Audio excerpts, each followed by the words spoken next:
Coming up, former Vice President Mike Pence has launched a 2024 campaign video officially announcing his run for president. And a red-tinted haze is lingering over the skies in New York City. The mayor issues a health alert over poor air quality. What's causing the skies to glow over New York? The rundown starts now.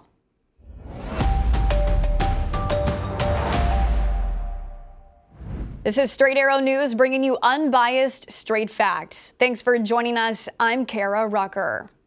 New this morning, former Vice President Mike Pence has officially kicked off his 2024 presidential campaign this morning, releasing a video announcing his run for the White House.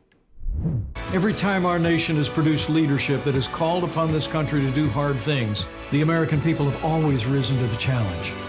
And we will again. We just need government as good as our people to do it.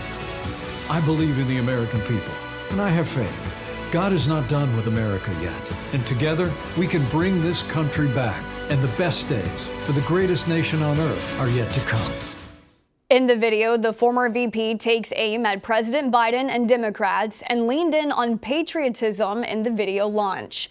Pence is the first running mate in 8 decades to run against his former boss. President Franklin Roosevelt was unsuccessfully challenged by his VP in 1940.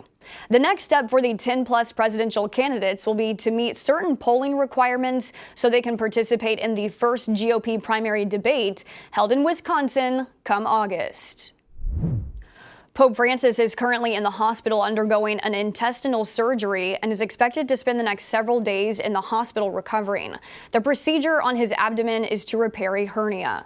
According to the Vatican, the surgery was arranged just within the last few days. Earlier this morning, the Pope was seen at St. Peter's Square waving to crowds in good spirits. It was back in March when the 86-year-old pontiff spent 3 days in the hospital after coming down with bronchitis.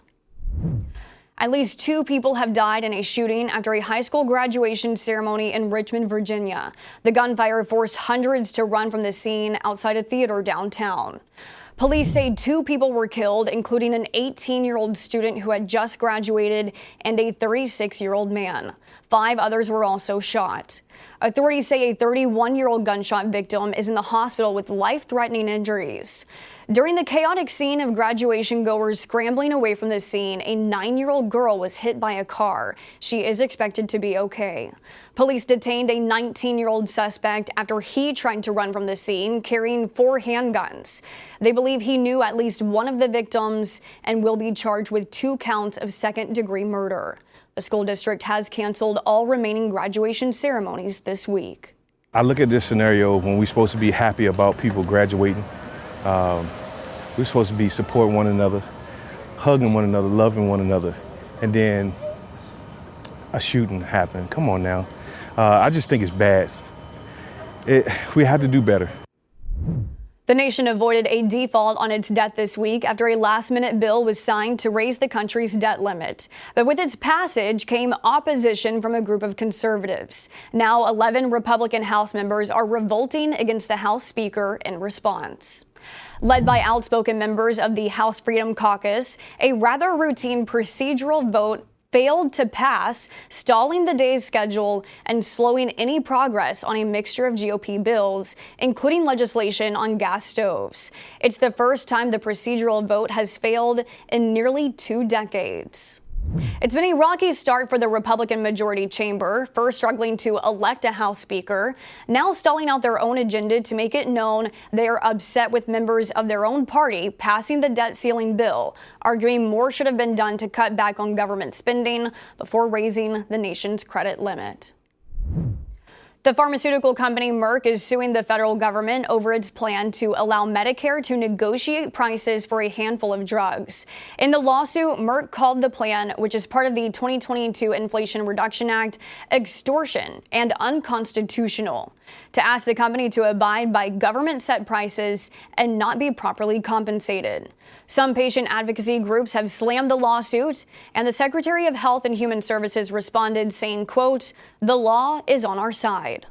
New photos out of New York and other parts of the U.S. capture a haze in the skies caused by wildfires blazing in Canada. Millions of people are under poor air quality alerts. There are more than 400 active wildfires in Canada that is sending smoke into the northern and eastern United States, reducing visibility, creating a hazy glow, and in some areas, residents can even smell the smoke in the air.